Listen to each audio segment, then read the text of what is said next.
Hello and welcome to the channel. And Ramaphosa is back from his international trips, and he was speaking at a Freedom Day event. Ironically, in South Africa, April is Freedom Month.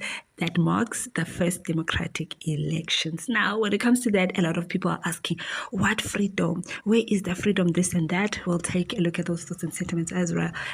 But a lot of people were pointing out the fact that the stadium was almost half empty. We also saw a similar occurrence in the Northwest in another occasion where the ANC failed to fill up a stadium. And a lot of people asking now, is this because the comrades ate the money for transport, or really people have divorced the ANC as they have moved from the people?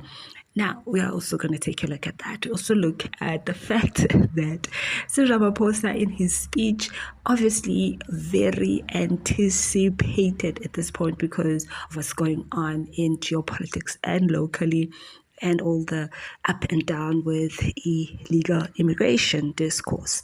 Here, he tried to say that foreign nationals should follow laws, respect South Africa. They are not having it. When you say order, they hate it and they are blasting Ramaphosa. We'll take a look at that. On the other hand, Ramaphosa also came for South Africans and asking them, stop vigilantism, all of that. We'll take a look at the responses on that side as well. So at this point, the only way that Ramaphosa can sort this is actually just apply the laws, and nobody can fault you for acting outside of the known protocols and expectations of any sovereign state. Now, please, let's continue watching the video and I'll be back with the rest of the commentary. In my view, what should be happening? There is a lot that is at play here. Let's talk about it and what's the way forward. Take a look at these reviews and I'll be back with the rest of the commentary afterwards. So our illustrious leader, should I say our scandalous leader, is doing a speech. It's probably going already. I don't care what he has to say, because whose freedom? What freedom though? Freedom for people who have to lock themselves behind 10 million security gates and bars and arm themselves and have dogs in the yard and beams in the garden. Is that freedom? Freedom for people who can't afford bread and milk because you have allowed the economy to collapse so badly that we are sitting with a almost 60% unemployment rate? Is that freedom? This South African president is part of the atrocities, calamities, and the evil that has befallen Africa that has refused to allow us to move forward.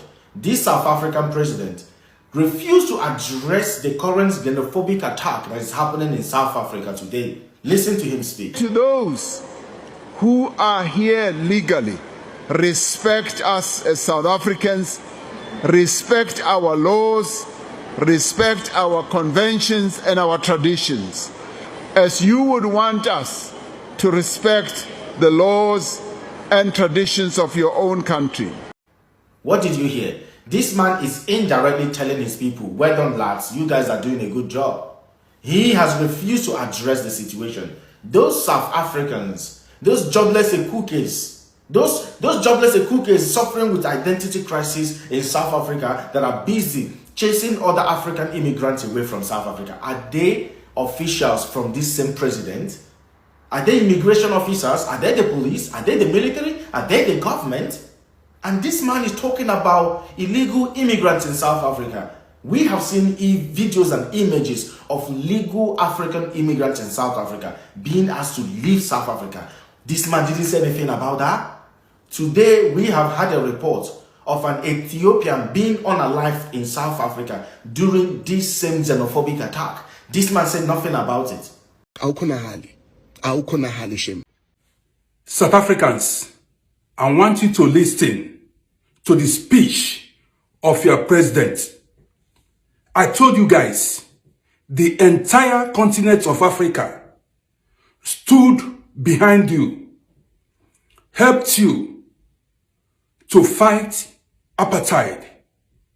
Nigeria spent billions of dollars to liberate you. not only Nigeria, Ghana, Angola, Zimbabwe, Tanzania, and the rest helped to liberate you during apartheid era in South Africa. I told you guys that social media is so powerful. My videos hit millions of views and my message was sent across. Now watch this video and give me my respect. My name is Rodi. See you in my next video. We should never allow the legitimate concerns of our communities about illegal migration to breed prejudice and hatred towards our fellow Africans. We should not allow that to happen. Yes, we all have concerns, as many other countries in the world have concerns about undocumented and illegal migrants.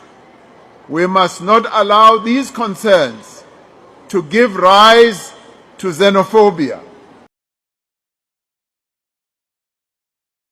Okay, akasifunde la kuthiwa news, a total of 36 alleged illegal immigrants were arrested during police blitz in the Northwest God, in the Northwest province over the weekend.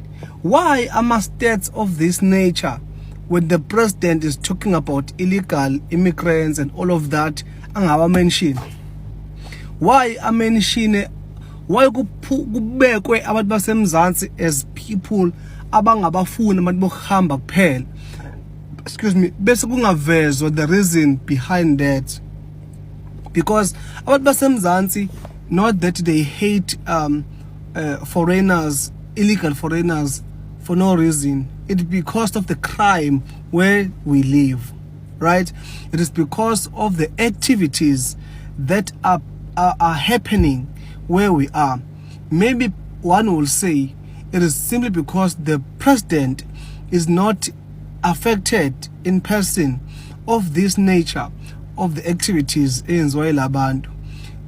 Yena yakhe impilo vele phela ile phezulu ngamandla ethu as taxpayers. We are a xenophobic nation. We wear it as a badge of honor. Never you accept that title. South Africans, the only thing that will get me angry with you is if you accept to be xenophobic. The word xenophobia is what they use in blackmailing you to keep quiet. They use it to blackmail you emotionally to stay silent. Do not allow the world to keep you silent. You have the right to protect your country. You have the right to protect your territory in any way you deem fit. The government are not the ones at the receiving end of all the crimes being committed against you in your country. It is you that are vulnerable to illegal immigrants. It is you that are vulnerable to criminalities being perpetrated by illegal immigrants. It is not the government. Protect your land, protect your territory, protect the future of your children. That is just all I have to tell you. I stand with South Africa. I stand in solidarity with you. I support you in your fight against illegal immigrants. I support you in your fight against criminality. I support you in your fight against corruption, in anything. I'm proud of you. I stand in solidarity with you. I am saying to you today, you are not xenophobic. You are nations of warriors. You are nations of fighters. The way you fight apparated and one apparated, fight this battle. Ramaphosa, well, there you have it. Those are some of the thoughts and sentiments coming in there. Please do follow them over our social media platforms to get a broader sense of their contributions when it comes to these topics. Very interesting views there, and of course passionate. Everybody wants to see their people protected and benefiting where they can, right? And it seems like both all the nations want the same thing. South Africans want their nations, their people protected, but also Ghanaians and Nigerians want the same.